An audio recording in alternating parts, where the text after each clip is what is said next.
I have to admit, there's always a little guilt when I'm not in the hustle mode, right? Like the culture would label it as lazy.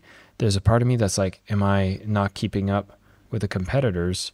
Am I going to fall behind?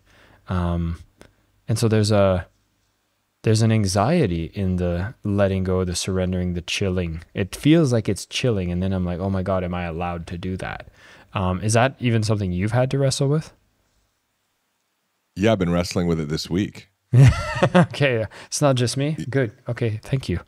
Yeah, I mean, I've got a 20-month-old son. Mm. I've had over the last 7 or 8 years, I guess what some people would call like chronic health challenges.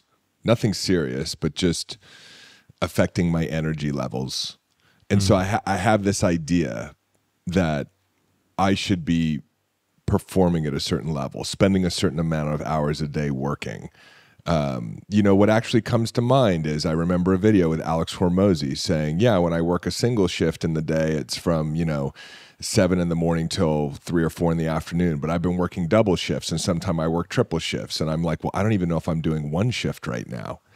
And I feel like the combination of my son and just my physical experience and not feeling as energized has put me in a position where I have to just accept where I'm at right now. And I think the lesson is that I'm going to see results produced even greater than I imagine through this relaxation. And I'm actually seeing it. I'm seeing much more efficient ideas coming to me. I'm seeing a lot more harmony within my team members and the way that they're taking over responsibilities. And my child is such a great reminder of it, because I was like wolfing down lunch the other day and I was like, I got to get back to work. And he decided to climb up in my lap. And my previous tendency would have been like, okay, hand him over to the nanny who's there during the day and let me get back to work. And I was like, no. Like a wise friend of mine said, beware that you never know when it's the last time your child will do something and you'll never get to experience it again. And I was like, when he's 22 years old, he's not going to be climbing up into my lap while I'm having lunch. So I'm choosing to trust that the vision I have will materialize through my own efforts and through the coordination of intelligence and what we would call synchronicities, coincidences, and that I also get to enjoy my time with my family. I also get to rest when I feel like my body needs rest. I believe in a loving intelligence or a loving creator, and so I don't believe that in order to have business success, I have to take my health or my family to the sacrificial altar of success. But to your point, I feel the anxiety around it. I feel the doubt. I'm like, yeah, but look at what Alex Hormozy's doing. And then I have to go, yeah, Alex Hormozy doesn't have kids. So that one's a real easy one for me, right? So, and I like Alex Hormozy. I don't know him personally, but this isn't a criticism. So I think, when you're in that space, everybody's in their own unique personal experimentation with what feels right. And then you know what? Sometimes when I'm chilling a lot, I do get that feeling of like, I want to take action now. And I have to be conscious of whether or not fear is inserting itself in my hesitation to take action. Because I have self-limiting beliefs. So when I go create a webinar or I review some copy, I do have those feelings of like, oh, what if this doesn't work? What if it's not good enough?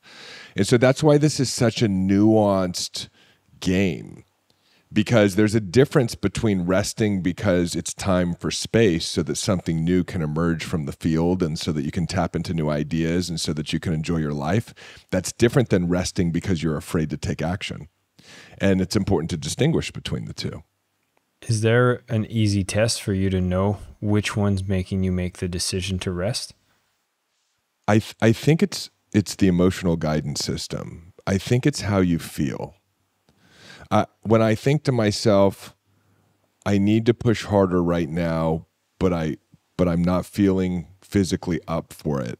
And I think about the idea that things will take care of themselves and that my creator is giving me the grace of rest. It feels good. When I think about I've got to push through how I'm not feeling well in order to get things done because there's a tight timeline and I need to hurry things up, it doesn't feel good. So then on the flip side, if I'm truly inspired to go create a webinar or a podcast episode, but I'm not doing it because there's fear there, it doesn't feel good. It actually feels good, this idea of, well, what if I produce this outcome?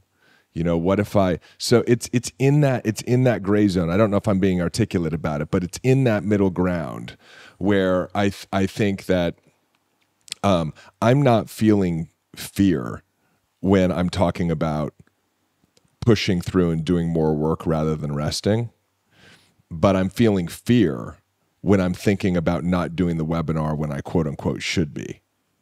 And fear is really the only thing. You know, fear, if we were to simplify this whole conversation, it's to notice when fear is showing up in your life and work with the fear and work through the fear and detoxify the fear. People in personal growth, they talk about it in a lot of different ways, you know, trauma or this or that or what, but it all comes down to just fear. And I think one of the things that we're here to do is to detoxify ourselves of fear. And part of that detoxification process is a reestablishment of faith or a relationship with something greater than you, because I think it's almost impossible to be fearless if you believe it's just you. If you don't believe that there is help around you. Thank you so much for listening to the Selling with Love podcast. We have some previous episodes you can tune into right here.